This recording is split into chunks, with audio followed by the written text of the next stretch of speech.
ओम श्री गणेशाय नमः। बरसाती मावस या वट सावित्री पूजन। ज्येष्ठ कृष्ण अमावस्या को बरसाती मावस कहते हैं। बरसाती मावस को बड़ की पूजा करते हैं। पानी, मौली, रोली, चावल, गुड़, भीगा हुआ चना, फूल, सूत मिलाकर बड़ पर लपेटते हैं और फेरी देते हैं। बड़ के पत्तों का गहना बनाकर पहनते हैं और बरसाती मावस की कहानी सुनते हैं। भीगे हुए चनों में रुपए रखकर बायना निकालते हैं। बरसाती मावस की कहानी। भद्र देश में अश्वपति नाम का राजा था, जिसके संतान नहीं थी। उसने बड़े बड़े पंडितों को बुलाया और कहा, मेरे संतान नहीं है, इसलिए तुम कोई ऐसा उपाय करो जिससे मेरे संतान हो जाए।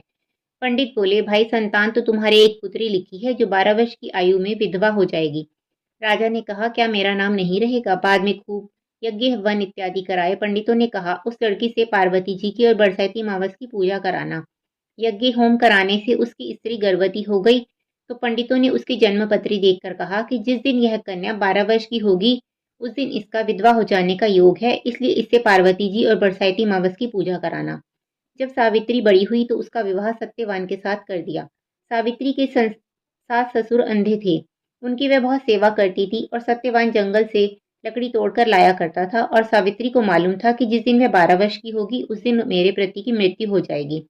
जिस दिन वह 12 वर्ष की हुई उस दिन वह अपने पति से हाथ जोड़कर बोली, आज मैं भी आपके साथ चलूंगी। सत्यवान बोला, तू मेरे साथ चलेगी तो मेरे अंधे माँ बाप की कौन सेवा करेगा? अगर वह कहेंगे तो मैं तुझे ले चलूंगा।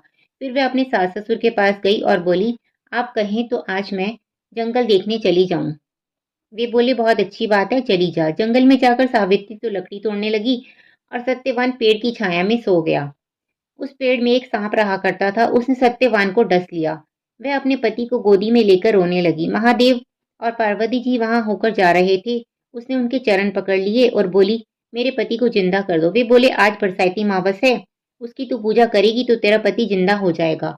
फिर वह खूब प्रेम से बड़ की पूजा करने लगी। बड़ के पत्तों का गहना बनाकर पहना, जो हीरे मोती की हो गए। इतने में धर्मराज का दूत आ गया और उसके पति को ले जाने लगा। सावित्री ने उनके पैर पकड़ लिए। धर्मराज बोला कि तू वरदान मांग। सावित्री ने कहा कि मेरे माँ बाप के पुत्र नहीं हैं, वे पुत्रवान हो जाएं।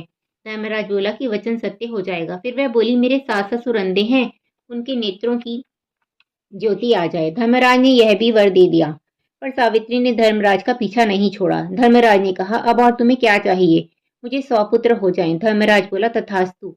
फिर वह सत्यवान को ले जाने लगे। तब सावित्री बोली, हे महाराज, आप मेरे पति को ले जाएंगे तो पुत्र कहाँ से होंगे? धर्मराज ने कहा, हे सती, तेरा सुहाग तो नहीं था, परंतु बरसाती मावस करने से और पार्वती जी की पूजा करने से तेरा पति जीवित हो जाएगा। और सारे में ढिंडोरा पिटवा दिया कि कहते सुनते जेठ की अमावस आएगी, तब बड़ की पूजा करना और बड़ के पत्तों का गहना बनाकर पहनना, वायना निकालना। हे महाराज, जैसा बरसाती मावस ने सावित्री को सुहाग दिया, उसी प्रकार सबको दियो। जो भी इस कहानी को कहता सुनता है, उसकी सब मनोकामनाएं पूर्ण होती हैं। बरसाती मावस को वट सावित्री और वर अमावस भी कहते हैं। बोलो गणेश जी भगवान की।